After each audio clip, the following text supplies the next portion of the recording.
In the headlines, National Assembly to appeal court's judgment striking out Clause 84 of the Electoral Act.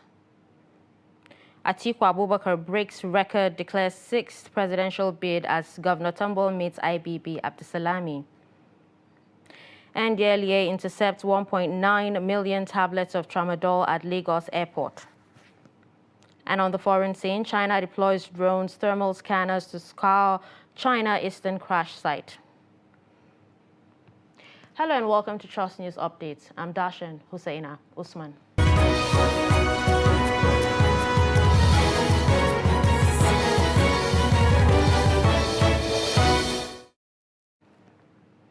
We begin with politics. Nigerian Senate has resolved to appeal the recent judgment of Federal High Court sitting in Umuahia, nullifying Section 84, subsection 12 of the newly amended Electoral Act 2022 as passed by the National Assembly. The resolution followed a motion titled Urgent Need to Appeal Judgment of the Federal High Court Umuahia on suit number FHC UMCS 26-2022 on Section 84, subsection 12 of the Electoral Act 2022. The motion is sponsored by Senator George Thompson Sekibo, a PDP senator representing Rivers East, and co-sponsored by 77 other lawmakers. The report. Presenting the motion, Senator Sekibo, a member of the opposition People's Democratic Party (PDP) representing Rivers East, said letting the court judgment go without consent will become a precedent. He then urged the National Assembly to appeal the judgment of the Federal High Court Abia, which nullifies Section 84, subsection 12 of the Electoral Act 2022 as amended after being established by the National Assembly. The Senate believes that the Senate of the Federal Republic of Nigeria should show concern on the judgment, especially when she was not given opportunity to represent herself in a matter such as this that emanates from her legitimate functions. The Senate finally believes further that letting the judgment to go without concern will become a precedent on which any person could go to the court and obtain judgment to ridicule the good intentions of the National Assembly as an institution. The Senate accordingly resolved to 1. Follow the appropriate channel and appeal the judgment in suit marked FAC/UM/CS/26/2022 for the court to set aside the judgment, as the judgment was reached without due consideration of the conventional interpretation in Section 318 of the 1999 Constitution as amended. Supporting the motion, Senator Sabi Abdullahi, a member of the ruling All Progressives Congress (APC), representing Niger North, urged his colleagues to consider the motion as submitted. Of course, in seconding this, Mr. President, distinguished colleagues, let me add that the content of the motion is straightforward, is clear enough, and the resolution sought is also clear enough. And therefore, on the basis of this, Mr. President, distinguished colleagues, I want to urge that without much ado, I invite and request humbly that my colleagues do consider this motion as submitted, and to say that we ask that the question be put for us to consider the prayers. Recall that Justice Evelyn Anyadike of the Federal High Court Abia ruled that Section 84, subsection 12 of the Electoral Act is unconstitutional, illegal, null and void, and of no consequence, and therefore ought to be struck down, as it is in violation of clear provisions of the Constitution. Consequently, the court ordered the Attorney General of the Federation to forthwith delete the contentious section from the body of the Electoral Act.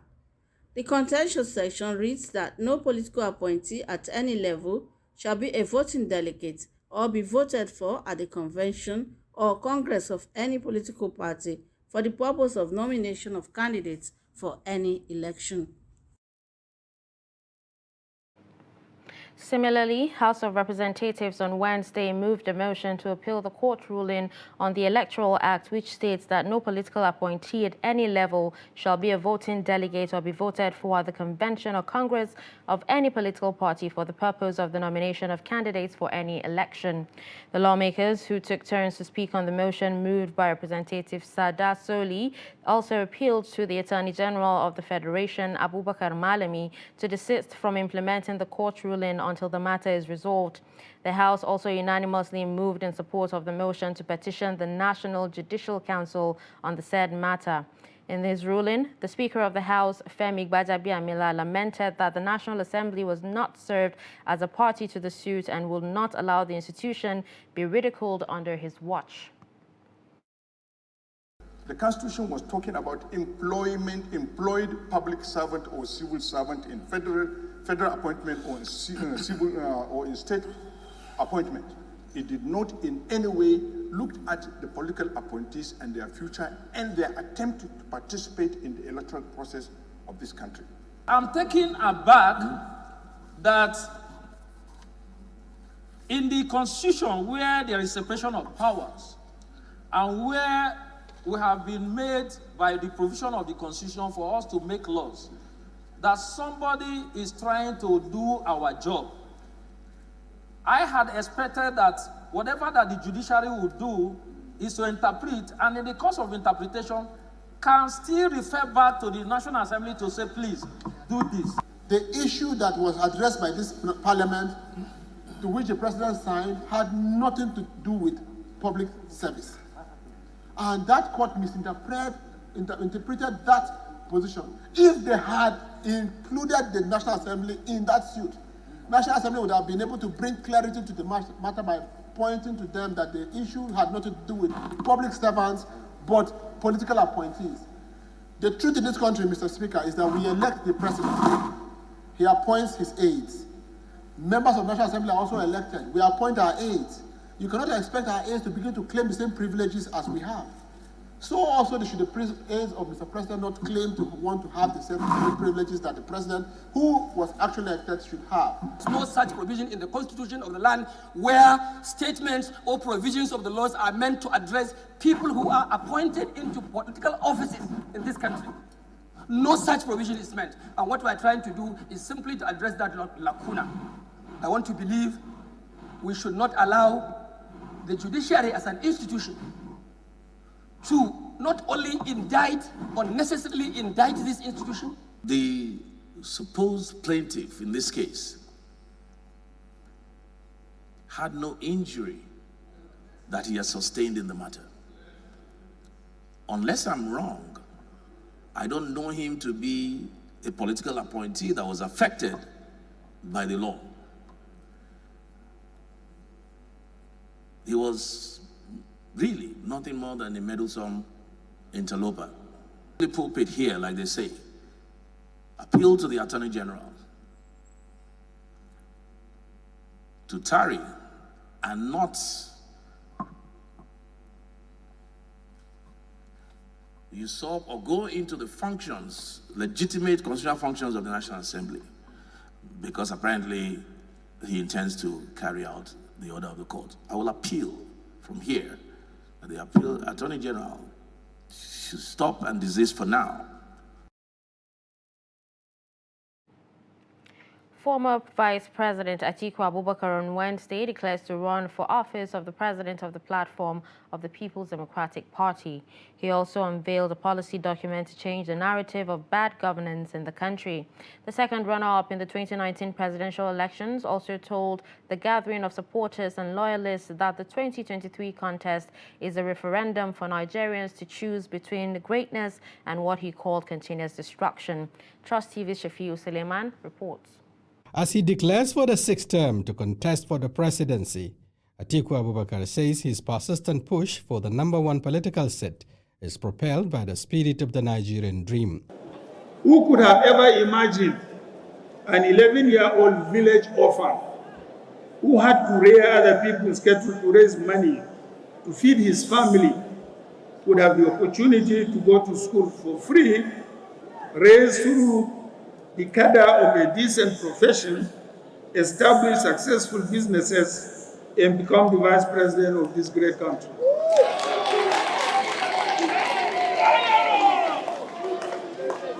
That is the Nigerian dream, and that is my story. He says such a dream, shared by many Nigerians, could only come through if there is visionary and credible leadership in place. Our fundamental principles and purpose as a nation have never been challenged as it is today. Presently, Nigeria is a sinking ship. It must be rescued urgently. That is why I am happy to announce my candidacy for the President of the Federal Republic of Nigeria. The Wazir in Adamawa, who painted a picture of a country working on Parajai road due to negative trajectories, assured he has the necessary antidotes to reverse the trend. I want to focus on 5 key areas: unity of Nigeria, security, economy, education, and devolving more resources and powers to the federating units. As the PDP decides on where to zone its presidential seat in the face of conflicting interests, such decision is critical to what he described as his last chance to keep hope alive. Stakeholders in the party say it has to choose between zoning and winning the 2023 presidential contest. Shapir Suleiman, Trust TV News, Abuja. In the meantime, former Senate President and presidential aspirant Bukola Saraki throws more light on the search for a consensus candidate amongst contenders of northern extraction. He is not bogged down by the clamor for power shift in the south, anchored on zoning principle. The report. To talk about how it's all about ensuring that the PDP wins in 2023, because as it's clear to all of us, the APC is so much engulfed in his own internal crisis that cannot provide leadership for this country. And my view is you cannot administer your party, you cannot administer the government. So we have to make sure that we too get the house in order, and the only means to ensure unity. And that's the purpose of us coming together to discuss the need that we must put the country's interests before our personal interests. We have met and we're going to continue to meet, and as we said, we're also going to brief Waziri Adamawa of our findings, of our resolutions, of our issues, to see how we're going, and other, not only him, and everybody else that's interested in contesting, so that the PDP is a united family going forward. Because the issue now is that we have a great responsibility to fix this country, and we cannot do that if we are all bickering over because of our personal interests. Ahead of the March 26 National Convention of the ruling All Progressives Congress, the governors of the party have declared their support for the candidate endorsed by President Muhammadu Buhari. The governor stated this on Wednesday after a meeting with President Buhari led by the APC Caretaker Committee Chairman and Governor of Yobe State, Mai Mala Buni. Briefing State House correspondents after the meeting, the chairman of the Progressive Governors Forum and Governor of Kebbi State, Atiku Bagudu, said they will support any process that will lead to a consensus and urge the governors to explore the option of consensus. Recall Buhari had last month said he is in favor of the consensus mode for selecting candidates for the party's national positions.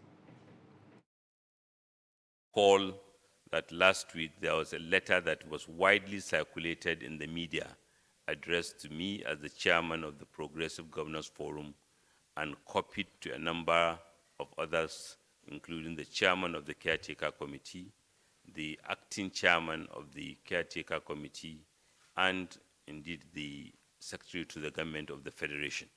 So that letter led to a series of actions, including meetings between the Secretary to the Government of the Federation, Chairman of the National Caretaker Committee, Acting Chairman, Governor Abu Bello of Niger State, as he was then, and myself, where we all restated our commitment to working together to ensure that the convention takes place on March 22nd, 2022. And then we agreed to support all the decisions that were taken by the Caretaker Committee, both acting as a working committee and acting with the donated powers given to it by the National Executive Committee. And indeed, the chairman of the caretaker, upon his return, also appreciated what the caretaker committee did and the decisions that were taken in his absence. Today, we all briefed Mr. President on that. Of course, included on that is the issue of distributing of political party offices to the respective zones, and our support for Mr. President's endorsement of the candidate for the national chairman of the party. And the various zones, geopolitical zones, took turn to brief Mr. President on what they have been doing to generate consensus in the respective zones amongst the National Working Committee and zonal party positions that have been allocated, either allocated to the zones or which the zones are entitled to. Most of the zones have been allocated National Working Committee positions that are fewer than the number of states, but however, there are zonal executive committees. Irigwe people in Bassa local government area of Plateau State have raised alarm over unabated indiscriminate grazing and destruction of farmlands and crops by herders, saying since February 2022, about 500 million naira has been lost to the activities of the herders. The national president, Irigwe Development Association, Robert Dodo, stated this and appealed to the state government and Operation Safe Haven for help to avert the looming famine in the area following the destruction of their farmlands, crops, and stealing of their implements by the herders. Recall that several peace accord and concord had been signed and entered between the herders and farmers. Still talking security, bandits have again set houses, schools and hospitals ablaze in Shimfiɗa village of Jibia local government area of Katsina State after sacking residents. The bandits were said to have looted shops, carted away assorted food items, clothes and other valuables. The attack came same day the military personnel providing security to the community were withdrawn, a situation triggering fear among residents. The report. The villagers alleged that the military operatives were withdrawn from the village without their prior knowledge, knowing fully that the bandits threatened to attack the village that same day.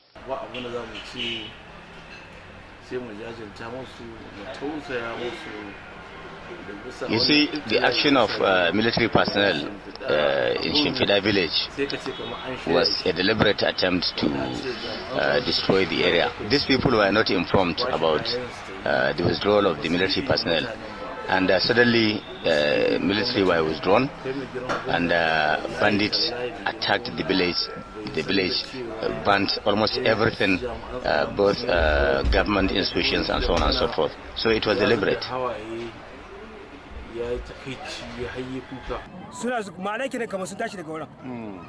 see, what really happened, when we saw a military van coming into the village, we asked the personnel there, what is exactly happening? They said there's nothing. Well, we have seen several bandits surrounding our village. So we're expecting something very strange, and that was exactly what happened. They started packing their goods, and then much later we were attacked by the bandits. We have to leave, and we fled to Jibia.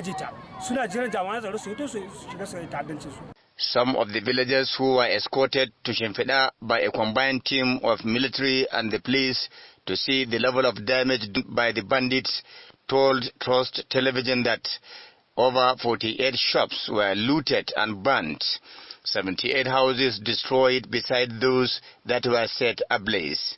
They say they met some strange people armed with dangerous weapons, guarding others who were bringing out bundles of millet and guinea corn from stores and local silos, with unspecified number of women thrashing them and begging for onward transportation to the forest.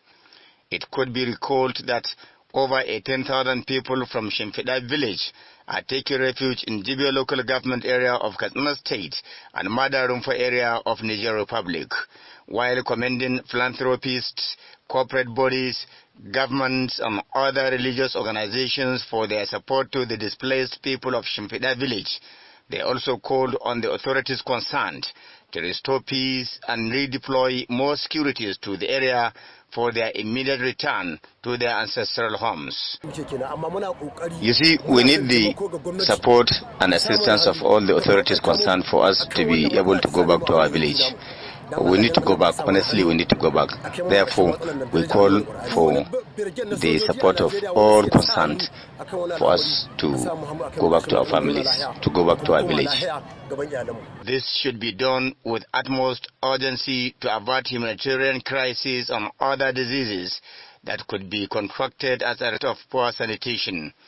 They also called for the immediate rehabilitation of the village hospital and primary school, as well as their houses, as all the residents are low-income earners, besides rendering them more poorer by the activities of bandits.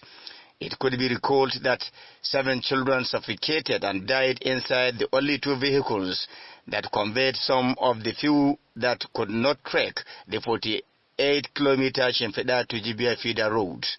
Abdullahi Ismayamadi, Trust Television News, Katsina. You're still watching Trust News Update. Coming up after the break. How street begging angers communities. Do stay with us. This is Trust TV, documenting the Nigerian story.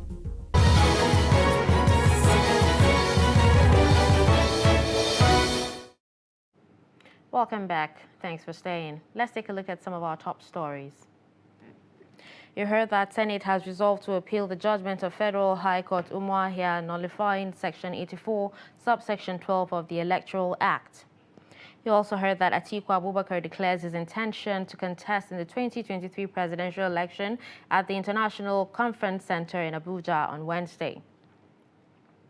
To more news, National Drug Law Enforcement Agency operatives have seized over 1.9 million tablets of tramadol and codeine imported into the country from Pakistan and the United Kingdom through the Murtala Mohammed International Airport, Lagos. NDLEA spokesman Femi Babafemi, in a statement on Wednesday, said about 40 cartons of Cocodamol, a brand of paracetamol with codeine, which is classified as opioid, were seized from a freight agent, Erukeme Ehiz. Babafemi added that also about 349,800 tablets of the drug, weighing 336 kg, came in from London as a consolidated cargo through the Sacco import shed of the airport, declared as personal effects, but discovered to contain some medicaments. According to the spokesman, other seizures include 17 cartons of 250 milligram tramadol branded as Tamara, weighing 669.70 kg, and 5 cartons of 225 mg tramadol under the brand name Royal with a gross weight of 217.15 kg. 150-year-old Oyewumi Ahmed was arrested. Growing population of beggars on major roads and streets in Benin City is a source of worry for the Hausa community in Edo State.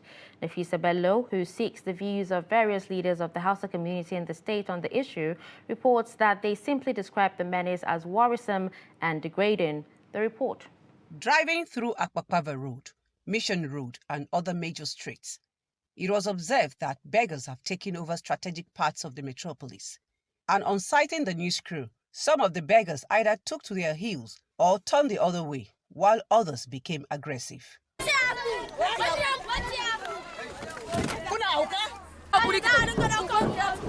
Speaking on the menace, the Sarikin Hausawa, Alhaji Isa Adamu, and other leaders of the Hausa community described the act as professional begging, saying most of those who engage in the shameful act are not in any way physically challenged. They also said it is not part of Hausa culture or the religion of Islam. Honestly, these people are professional beggars. I think like I said earlier on, I met government more than 5 times in respect of this begging. So I gave them advice We are waiting for the government to act upon it. This issue, we are so worried that everybody within Northerners, we are so disturbed. Because these people, definitely, as we say, a very large number of them constitute from the area. As we all know, Islamically, begging is not encouraged. There's nowhere in Islam or your Quran, the Holy Quran, say they should encourage begging. And finally, on the foreign scene, recovery teams deployed drones and thermal imaging equipment Thursday across a mountainous area where a China Eastern plane inexplicably crashed with 132 people on board. 4 days after flight MU-5735 plunged into rugged terrain near Wuzhou in southern China, officials are yet to declare all of the 123 passengers and 9 crew dead. The velocity of the crash cut deep wounds into the muddy ground, scattered plane parts and passenger belongings across a vast area, dashing hopes of finding survivors in what will almost certainly be China's worst air crash in 3 decades. Officials late Wednesday said human remains have been found, but on-the-ground searchers have not ruled out finding survivors trapped on the densely forested, mud-slicked slopes. We've come to the end of Trust News Update. Don't forget to follow us across all our social media platforms. I'm Darshan Hussaina Usman. Thanks for watching.